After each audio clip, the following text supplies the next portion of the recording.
Bismillahirrahmanirrahim. Assalamualaikum warahmatullahi wabarakatuh.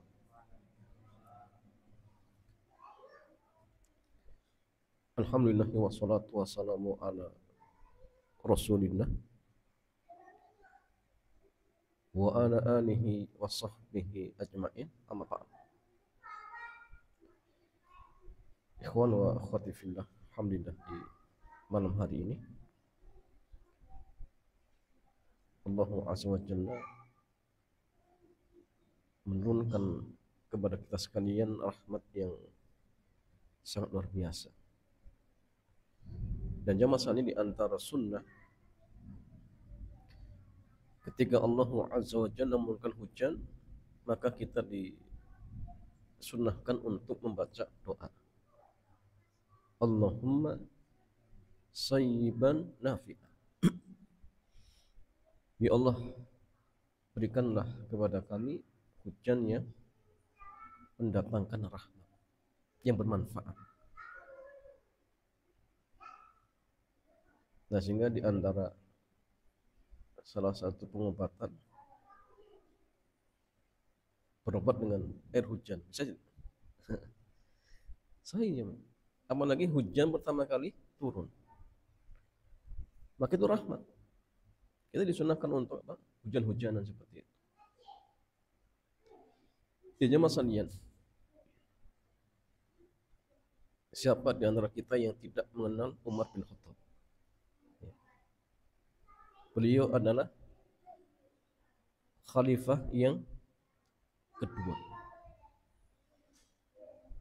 dan beliau mendapatkan laqab Al-Faruq, pembeda antara yang hak dan batil. Ketika beliau jadi khalifah, beliau pernah memberikan kebijakan. Apa kebijakannya? Kebijakan beliau tidak boleh memberikan mahar mas kawin melebihi 400 dirham. Nah, ini datang seorang perempuan. Dia mengatakan, bukankah Allah Azza wa Jalla berfirman, wa ataitum ihdahunna qintara fala takhudhu minhu syai'an. Dan apa yang telah kalian berikan kepada mereka qintara, mahar yang begitu banyak, maka jangan diambil sedikit pun kalau terjadi perceraian. Kata perempuan ini mengatakan, bukankah Allah membolehkan mahar lebih dari 400 dinar? Makanya masalahnya apa yang ketika itu Umar lakukan, ya Pak? Beliau langsung mengumumkan dan mengatakan di hadapan mungkin kalau kita rakyatnya, langsung mengatakan bahwasannya apa yang diucapkan perempuan ini benar dan Umar keliru. Ya. Sehingga beliau langsung merujuk.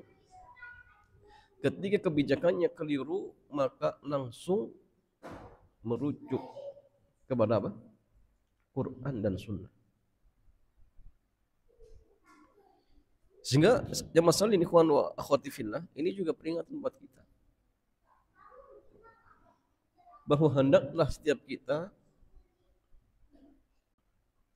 untuk sami'na wa ata'na ketika sudah ada hukum dari hukum Allah dan hukum Rasulnya.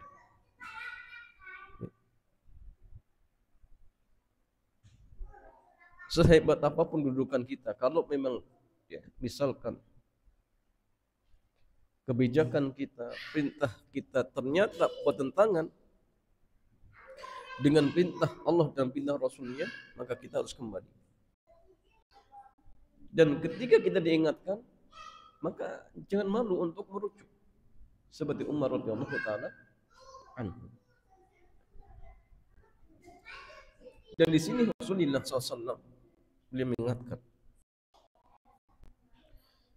di dalam sebuah hadis, yang hadis ini jamaah diriwayatkan oleh Al-Imam An-Nawawi. Dan memang hadis ini ada yang melemahkan, tapi maknanya sahih. Dari Abdullah bin Amr radhiyallahu taala anhu, anna Rasulullah sallallahu alaihi wasallam, bahwasanya Rasulullah sallallahu alaihi wasallam qala, beliau bersabda, la yu'minu ahadukum hatta akuna hawahu taba'an lima jitu bihi. Tidaklah salah seorang di antara kalian dianggap beriman sampai hawa nafsunya tunduk mengikuti apa yang aku bawa. Itu wajib.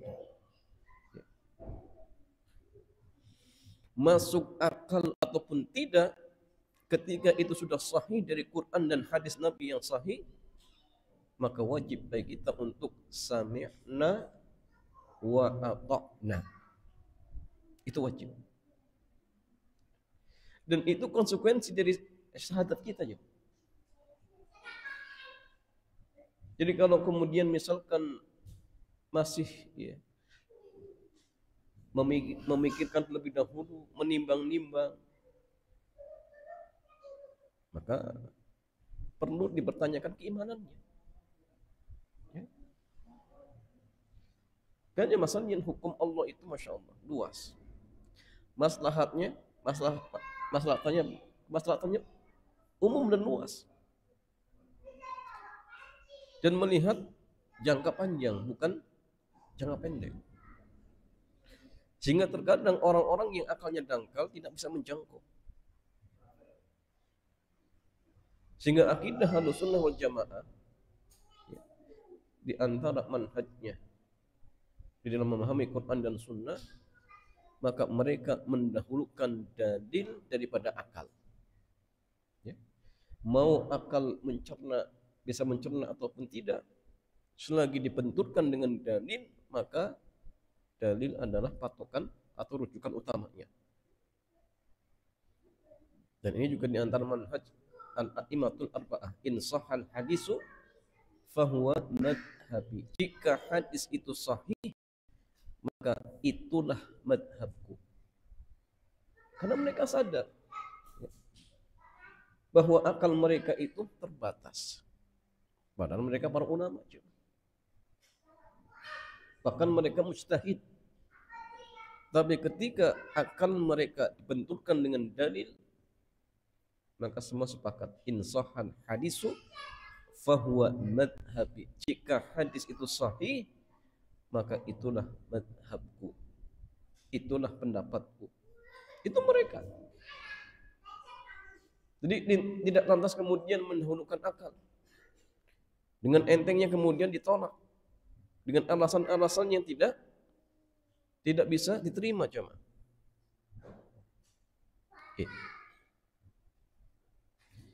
Ini masalahnya ikhwan wa akhwati fillah.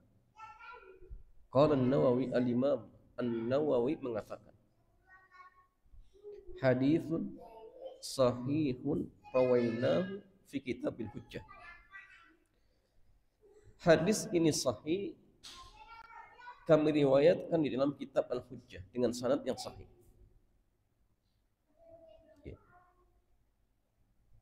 Tapi hadis ini jamaah dilemahkan oleh Al-Imam Ibnu Rajab Al-Hambali di dalam kitab ya, Jami'ul Usul ya, wal Hikam. Berkata si Dr. Shalih bin Fauzan, at-tarajum. Jadi tarajum itu biografi. An-Nawawi huwa Muhyiddin ya. Abu Zakaria Yahya Ibnu Syaraf An-Nawawi. Beliau jamaah sekalian Muhyiddin. Apa artinya? Penghidup agama. Dan ini disebut dengan laqab, gelar. Dan beliau tidak suka digelari dengan Muhyiddin atau Muhyidun atau Muhyid, apa ya, Muhyiddin ya. Itu nggak suka.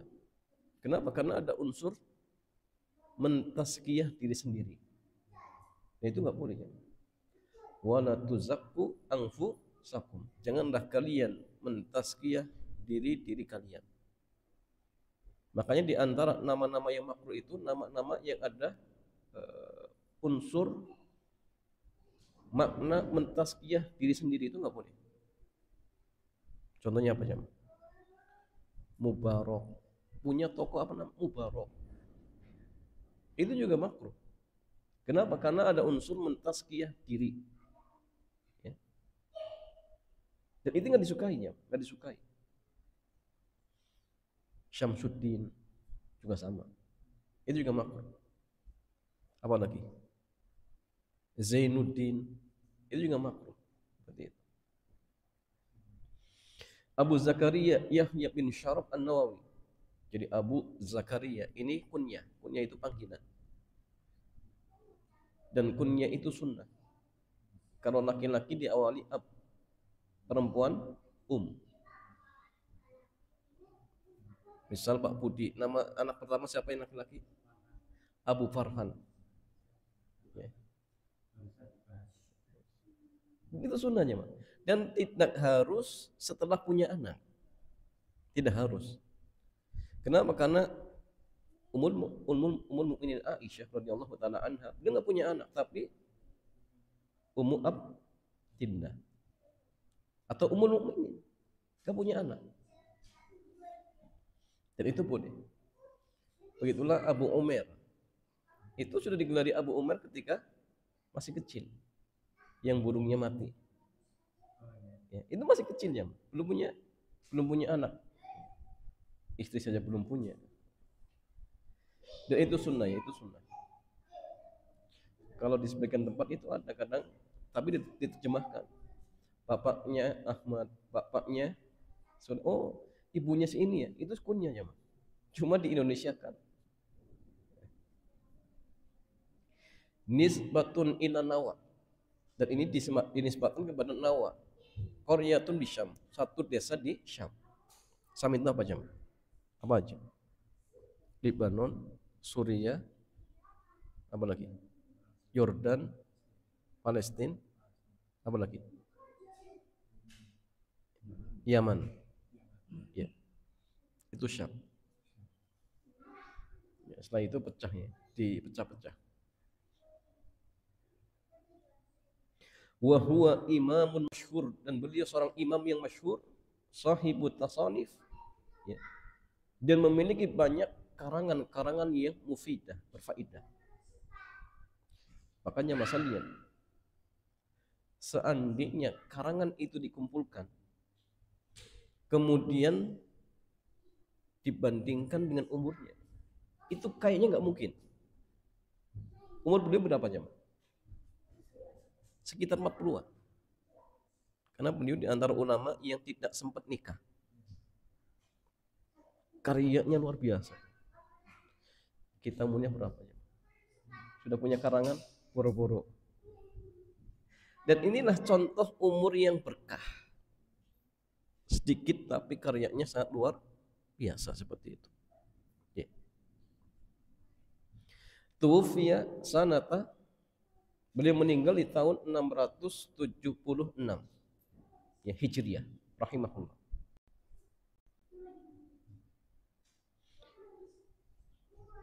Ia masuk al-hujjah, kitab al-hujjah, maksudnya kitab al-hujjah. Ala tarikin mahajjah li Syekh Abil Fath ya Nasr bin Ibrahim al-Maqdisi asy-Syafi'i. Wa hadzal isnad fi isnadihi maqal. Jadi sanad ini ada perbincangan. Ada perbincangan. Lakinna maknahu sahih, tetapi maknanya sahih. Ya. wa innam yasiha isnaduhu, walaupun sanadnya tidak sahih tetapi ada pendukung di antaranya dari Quran. Allah Azza wa Jalla berfirman, fala wa rabbik la yu'minuna hatta yuhakkimuka fima syajara bainahum thumma la yajidu fi anfusihim harajan mimma qadaita wa yusallimu taslima. Demi Rabbmu, tidaklah mereka dianggap beriman sampai mereka menjadikanmu sebagai hakim fima syajara bainahum, terhadap perkara-perkara yang mereka perselisihkan. Thumma la yajidu fi anfusihim harajan, kemudian mereka tidak mendapatkan di dalam hatinya haraj, ya, keberatan, mimma qadaita, dari apa yang telah engkau putuskan, wa yusallimu taslima, dan mereka menerima dengan sebenar-benarnya. Nah, ini harus ya masalahnya. Jadi kalau kemudian masih menimbang-nimbang, bahkan ya, berani menolak misalkan dengan alasan kayaknya tidak relevan lagi dengan zaman kita. Sama ketika sebagian kelompok-kelompok yang menyimpang atau mungkin orang-orang liberal, ketika mereka mengetahui hadis tentang apa namanya, lalat. Jadi lalat itu kalau hinggap di minuman kita, maka disuruh untuk dicelup. Kenapa? Karena di sayap kanannya ada obat, kirinya ada racun. Makanya lalat itu kalau pas hinggap biasanya miring di sayap kiri. Kemudian Nabi nyuruh ditenggelamkan. Setelah itu dibuang. Apa fungsinya? Untuk menetralkan.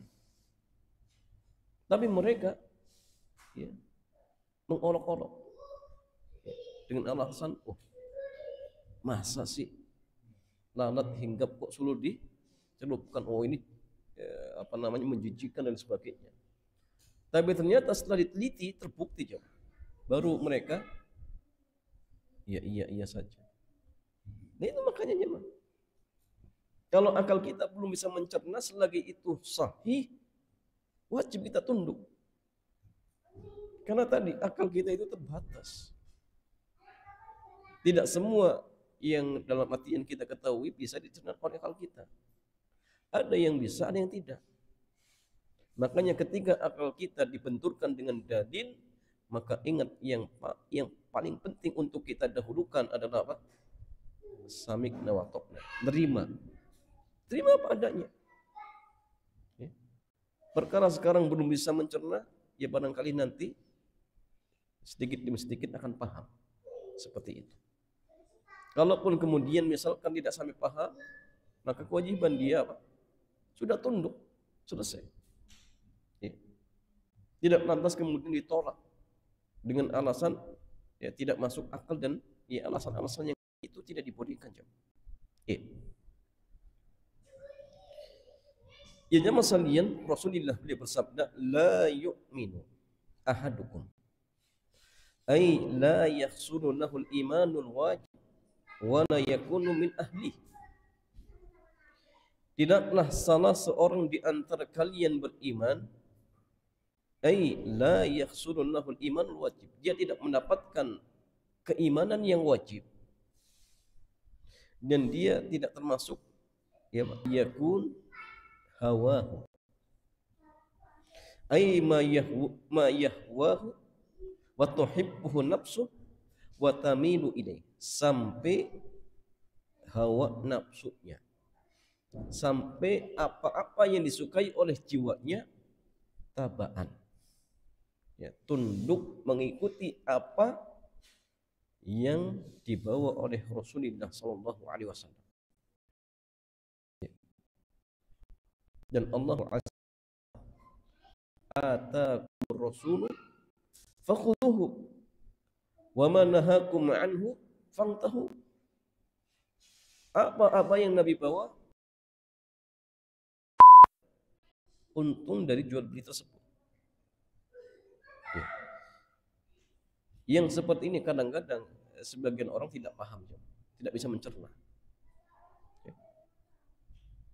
Tapi seorang mukmin mau bisa mencerna ataupun tidak, kalau memang itu dilarang, sudah tinggalkan, selesai. Kenapa? Karena dia yakin man taraka syai'an lillahi awadahu khairan minhu. Barang siapa yang meninggalkan sesuatu karena Allah, maka Allah akan ganti untuknya dengan sesuatu yang jauh lebih baik. Sehingga dia tinggalkan pun dengan apa? Hati yang lapang. Enggak penuh tidak berat. Kan dia yakin. Ya. Sehingga masalah yang makna hadis ini secara mujmal, annal insana la yakunu mu'minan al-iman al-kamil al-wajib hatta yakuna mahabbatuhu tabi'atan lima ja'a bihi Rasul sallallahu alaihi wasallam. Bahwasanya seseorang tidaklah dianggap beriman dengan keimanan yang sempurna sampai kecintaannya mengikuti apa yang dibawa oleh Nabi. Minal awamiri wan nawahi wa ghairihima, baik dalam perkara-perkara yang diperintahkan ataupun perkara-perkara yang dilarang dan yang selainnya. Fa yuhibbu ma amaru bihi wa yakrahu ma naha anhu, sehingga dia pun akan mencintai apa yang diperintahkan oleh Nabi dan dia akan membenci apa yang dibenci oleh Nabi. Itu konsekuensi. Ya. Jadi apa yang Nabi tidak suka, ya kita harus tidak suka. Apa yang Nabi cintai, ya kita cintai. Dan ini masalah dalam masalah apa? Ibadah, jelas. Yakin. Kalau masalah dunia gimana? Nabi nggak suka, tapi kita suka, boleh tidak? Tapi masalah dunia, contohnya apa? Dom. Nabi suatu ketika pernah dihidangkan dom. Beliau nggak mau. Ya. Tapi ingat ya, Nabi kalau tidak suka dengan makan nggak pernah mencela. Nggak pernah mencela. Beliau tinggalkan karena memang nggak suka. Tapi Nabi pun tidak mencela sahabat yang lain. Kenapa? Karena ini masalah dunia. Ya. Beda kalau misalkan perkara tersebut haram. Ya maka jamaah sekalian, yang namanya haram itu apa? Tidak ada kompromi. Tapi kalau dalam masalah-masalah yang makruh, dibenci, kalau misalkan masalahnya terkait tentang urusan dunia, maka jamaah sekalian, ya ketika itu misal seandainya seorang kok suka misalkan, maka tidak lantas dikatakan berarti dia sedang berbuat maksiat. Tidak seperti itu jemaah. Ya. Buktinya tadi ya tentang apa? Tok. Ya. Sahabat yang lain suka, tapi Nabi tidak suka seperti itu. Dan ini tidak masalah. Ya. Sehingga masalah yang munasabatul hadis lil bab, hubungan hadis dengan bab, nafyul imani amman lam yatma'inna ila syar'illahi wa yuhibbuh.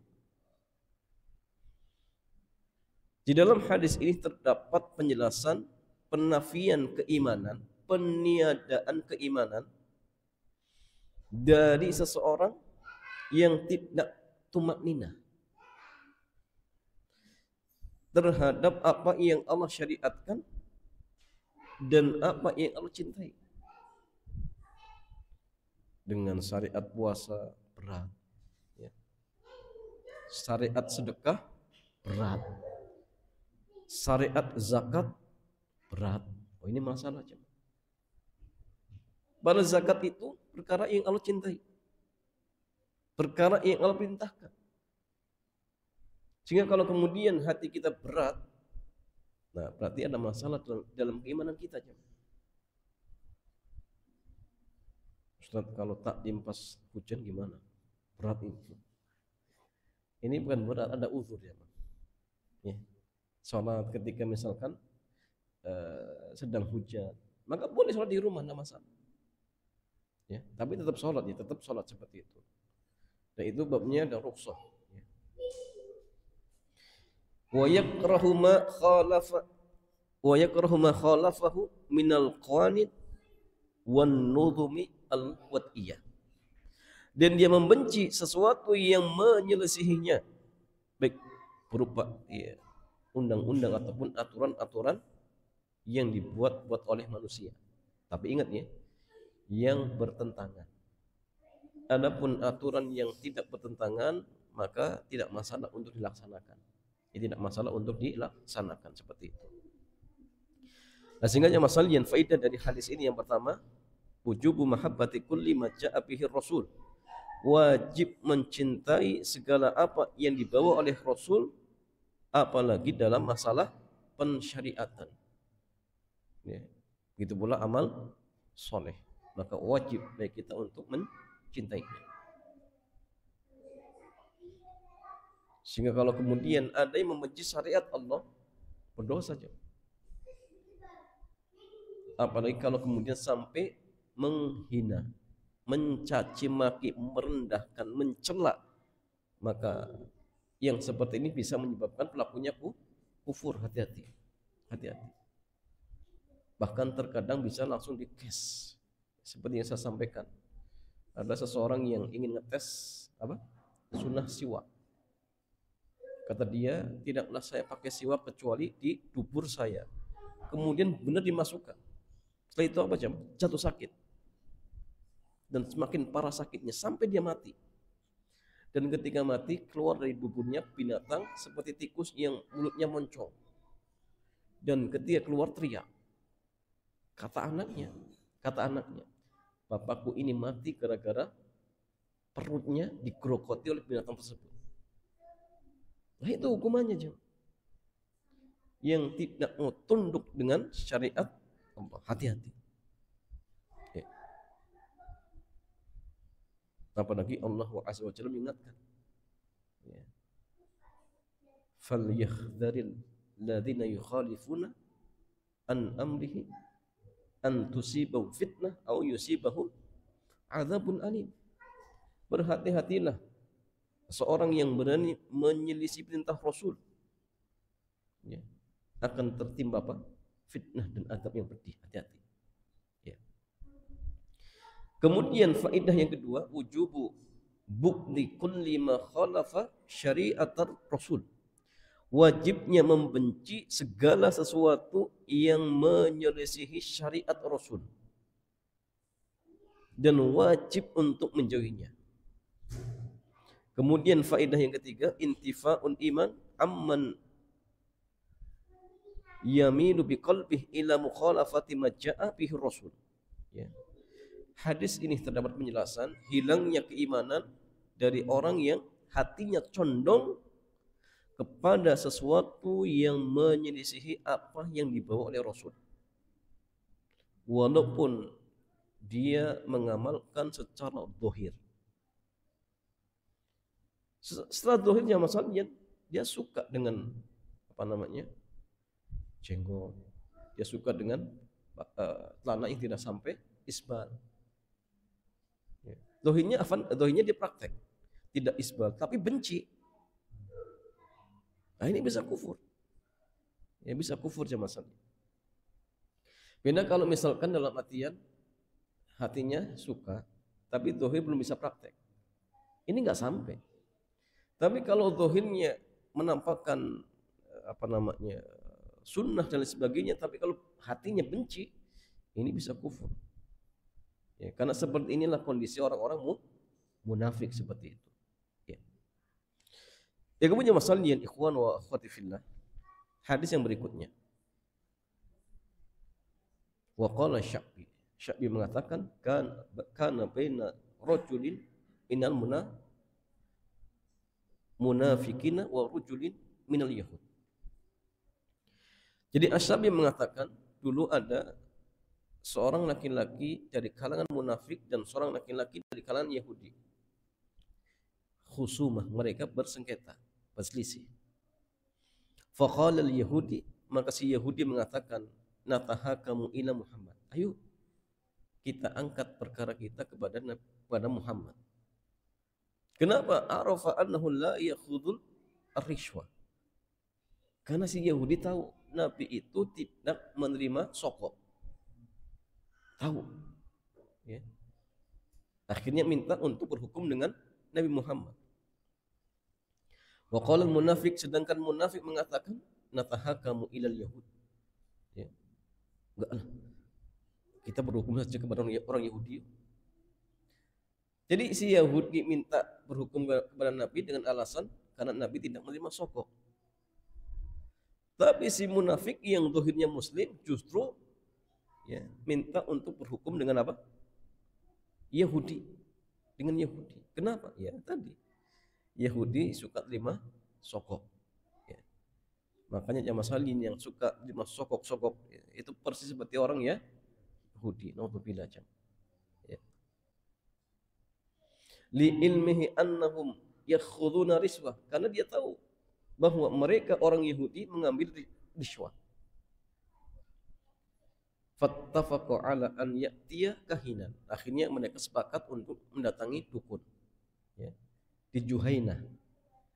Fayatahakama ilaihi fanazalat alam taro ilal ladzina yas'umun. Sehingga ketika itu Allah turunkan ya firman-Nya, alam taro ilal ladzina yaz'umun. Dan ini yang dijadikan ya apa?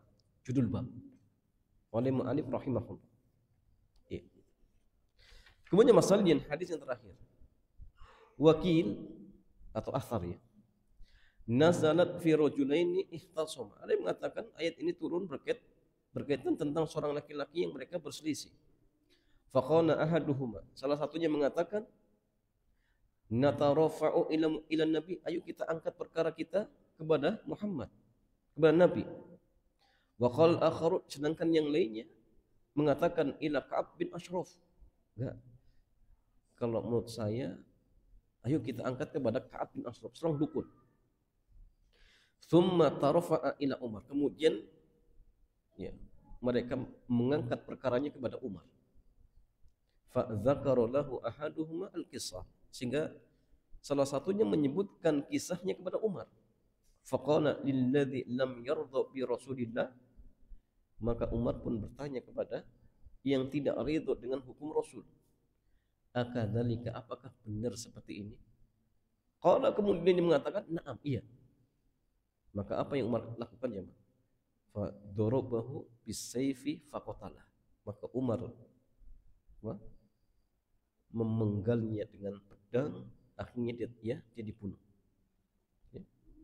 Karena memang berat permasalahannya. Orang nggak ridho dengan hukum Rasul. Kalau misalkan hukum Nabi saja tidak dipercaya, lantas ya, hukum mana lagi jam? Hukum mana lagi? Ya. Dan sehingga masalahnya dari sini menunjukkan kepada kita bahwasannya hukuman orang yang murtad itu dibunuh jam. Man baddala dinahu qutil. Jadi barang siapa yang murtad maka dia dibunuh. Dan kafir itu banyak macamnya, ada murtad, musyrik, ada ahlul kitab, ada ateis, itu beda-beda. Murtad hukumnya bunuh. Walaupun murtadnya ke Nasrani, bunuh. Yahudi punya hukum tersendiri. Wanitanya boleh dinikahi, sembelihan mereka halal. Ya. Nanti ada munafik, ada musyrik, ada ateis. Dan yang paling parah dari orang-orang kafir tadi adalah orang-orang munafik, karena mereka akan ditempatkan di keraknya api neraka, fiddarkil asfali minan nar. Mereka akan ditempatkan di keraknya neraka, waliyatubillah. Karena tadi tauhidnya muslim tapi batinnya kufur, sehingga mereka itu paling berbahaya. Kenapa ya? Tadi dikira muslim, ternyata nyerang dari dalam. Hati-hati jamaah sekalian. Dan di kita banyak orang seperti ini. Walaupun kita tidak mengatakan ya dalam artian munafik batin, ya. Tapi banyak perbuatan mereka yang mencerminkan perbuatan munafik. Saudara sendiri dimusuhi, non muslim dibela-belain. Bayangkan jam. Ya. Orang yang dalam artian lemahnya, imannya lemah, nggak sampai seperti itu. Ketika ada muslim kemudian mungkin punya masalah dengan non muslim, maka dia secara naluri akan bela yang muslim. Tapi ada orang-orang yang sukanya memusuhi muslim, non muslim agungkan, dipijitin, ya, macam-macam jemaah. Yang muslim ingin mengadakan kajian, dibubarin.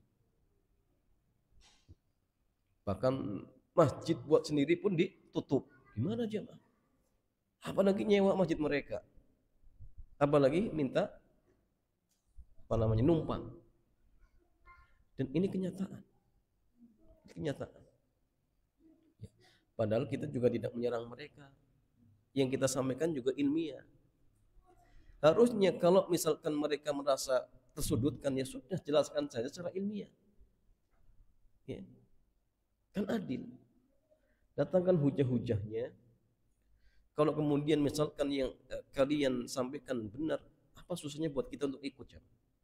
Kita itu bukan dalam artian ikut dalam manhaj Ahlussunnah wal Jamaah biar dikatakan oh paling ini pengikutnya banyak. Enggak, kita nyari kebenaran. Karena kita yakin dunia itu sementara saja dan kita akan kembali ke sana. Dan apa salahnya kalau itu kebenaran kok kemudian berat untuk kita ikuti? Cuma ya kalau kemudian mereka hanya hujahnya akal-akalan, ya, hawa nafsu, ya, karena ini pantas dan sebagainya, maka dalam agama nggak seperti itu. Di dalam agama itu yang menjadi patokan dalil. Silahkan panjenengan datangkan dalil. Kalau memang itu sahih, kita akan ikut. Sami'na wa ata'na. Bukan aib buat kita. Kalau memang itu benar, kita ikuti.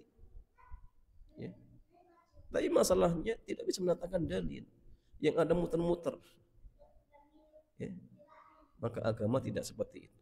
Agama bukan sebagai bahan ya, mainan. Jadi masalah ini ikhwan wa atifillah. Hadis ini juga menunjukkan kepada kita ya, masru'iyatul qutubi lillahi wali rasulihi wali dinihi. Disyariatkan untuk marah karena Allah, karena Rasulnya dan karena agama. Makanya gini, Nabi itunya masalian, kalau disinggung terkait pribadinya beliau nggak marah. Tapi kalau syariat Islam sudah dilecehkan, sudah jamaah, ya, tidak ada kompromi. Seperti ketika ya, sebagian munafik mengolok-olok apa? Nabi dan para sahabat. Kami itu tidak pernah melihat orang yang perutnya buncit dan paling pengecut ketika ketemu musuh. Dan ternyata mereka sedang ngolok-olok Nabi dan para sahabat. Digas langsung. Abillahi wa ayatihi kuntum tastahsi'un. Apakah dengan Allah, dengan ayat-ayatnya, dengan Rasulnya kalian mengolok-olok, dijadikan bahan ejekan-ejekan? Akhirnya mereka minta udzur. Ya. Bahkan diceritakan dalam sebuah riwayat mereka sampai istilahnya bergelantungan karena Nabi naik kendaraan minta maaf. Tapi Quran sudah memutuskan, ya, la ta'tadiru, jangan kalian minta udzur. Qad kafartum ba'da imanikum, kalian sudah kufur setelah keimanan. Maka ingat, enggak boleh dijadikan bahan mainan. Ya. Kalau kemudian misalkan kami belum bisa mengamalkan, ya sudah, diam, tahan lisannya. Jangan sudah tidak bisa mengamalkan tetapi menjelek-jelekan orang yang beramal. Ya. Dengan entengnya mengatakan, oh orang yang jenggotan itu orang yang bodoh. Jangan sekalian. Orang yang tidak paham agama saja. Lihat secara dohir, Nabi berjenggot, sahabat berjenggot. Berarti orang jenggot baik tidak? Baik, sudah dari situ saja. Apalagi kalau kemudian tahu bagaimana Nabi memerintahkan kita untuk mengisi orang-orang Yahudi. Untuk apa? Untuk biarkan jenggot cukur kumis atau kamakon. Ya. Ini ada tokoh agama sudah tidak mengamalkan sunnah, ngaku paling sunnah. Ia mengamalkan sunnah dibenci, sunnah kadang dilecehkan. Ya.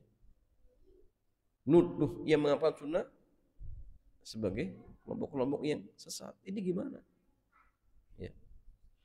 Nah, sehingga jamaah sekalian, ya, dari sinilah bahwasannya hidayah itu mahal. Maka kalau Allah memberikan hidayah kepada kita, maka ingat, pegang, ya, kuat-kuat. Ya. Terus sebuah hadis Nabi mengatakan apa? Man ya'is minkum ba'di fasayara ikhtilafan katsiran. Barang siapa yang hidup sepeninggalku, maka dia akan mendapatkan perselisihan yang banyak. Fa'alaikum bisunnati. Maka berpegang teguhlah kalian dengan sunnahku dan sunnah khulafaur rasyidin.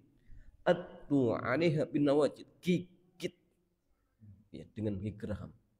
Itu penting. Apalagi di zaman fitnah. Ya. Maka penting bagi kita untuk merujuk kepada Quran dan sunnah. Ya, pelajari Quran dan sunnah agar kita tetap istiqomah di atas al-haq ila sampai kapan jemaah? Sampai ajal mendatangi kita seperti itu. Wallahu ta'ala a'lam bishawab. Demikian jemaah, mudah-mudahan bermanfaat. Sebelum ditutup seperti biasa kita buka tanya jawab, dipersilakan.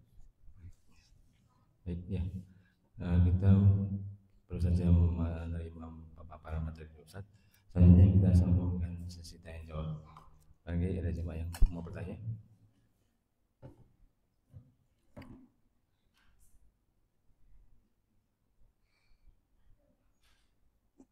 Ya.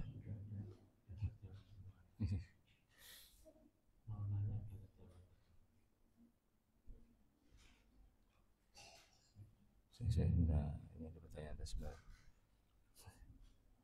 Ini masih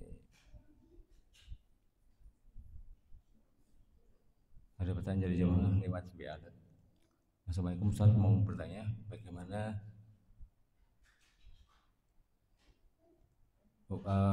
cara ketika atau adab ketika bertamu dan ketika menemui orang yang berbicara. Mungkin lagi ngobrol dan menemui orang yang lagi ngobrol bicara. Dan menemui orang yang ngobrol. Ya begitu, kira-kira begitu pertanyaannya begitu. Ini kalau pertanyaan harfiahnya begini. Assalamualaikum Ustaz, mau tanya bagaimana cara hukum menerima adab ketika bertamu dan orang yang berbicara. Adab ketika bertamu dan orang berbicara. Oh, adab orang yang berbicara. Maksudnya kita lihat orang lagi bicara atau kita yang bicara? Sepertinya mungkin menemui orang yang berbicara. Gini, bagaimana adab-adab kita ketika bertamu mungkin? Ya. Kalau pertanyaannya bagaimana cara ataupun adab kita ketika bertamu, ya, maka di antara adab-adab yang Nabi ajarkan, satu, ya, minta izin. Yang kedua, sesama yang di rumah ucapkan salam. Kemudian ketuk, tapi ketuk dengan ini. Ini sedang mendapat. Ketuk dulu atau salam dulu. Itu sedang mendapat. Tapi masalahnya sebenarnya ada yang memperinci, kalau di rumah itu ada orang, maka apa? Dahulukan salam. Assalamualaikum. Tapi kalau tidak ada, Assalamualaikum. Dan itu ada adabnya, tunggu. Jadi Assalamualaikum, tunggu dulu sampai jawab. Kalau dia jawab, jangan langsung Assalamualaikum. Oh, jangan. Tunggu dulu, kalau nggak ada jawaban ulang lagi. Tunggu lagi. ulang lagi sampai 3, tidak ada jawaban, pulang jamaah. Jangan nongkrong di situ. Udah sampai kemudian naik lihat, oh itu nggak boleh. Sudah kalau tidak ada jawaban, pulang. Oh tetapi kami dengar suara di dalam, udah pulang. Padahal mungkin sengaja nggak dijawab, karena mungkin lagi sibuk jamaah. Sehingga jangan marah-marah. Ya barangkali mungkin di rumah cuma istrinya, kan nggak tahu kita. Seperti itu.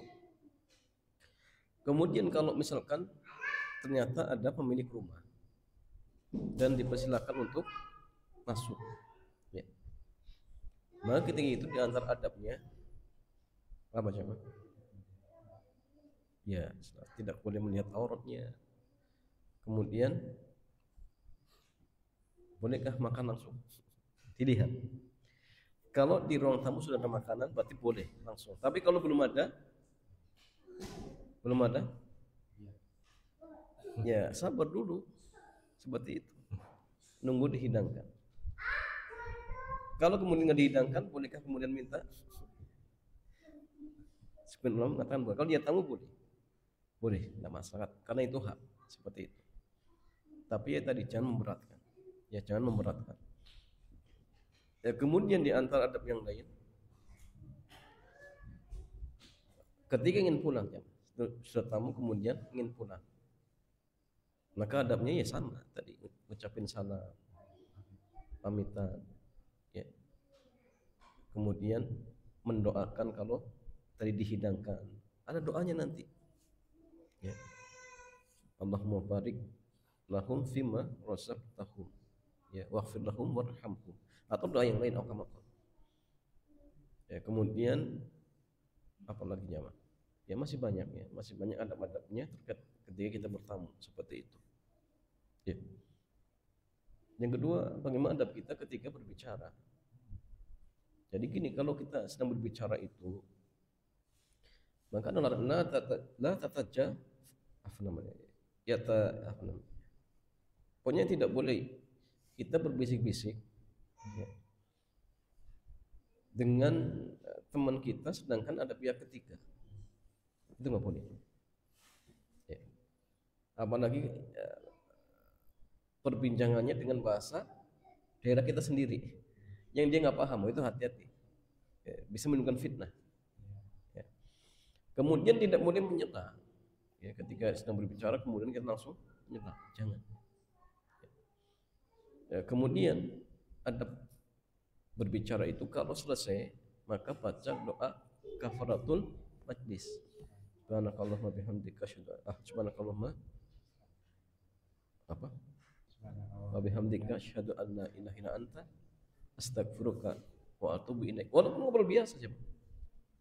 Ngobrol biasa tetap diakhiri dengan doa kafaratul majlis seperti itu. Ya, kemudian tidak membicarakan hal-hal yang berbau maksiat. Kalau mereka bicara maksiat, tinggalkan. Jangan tetap nimbrung di situ, nggak boleh. Karena kita akan dihukumi sama seperti itu.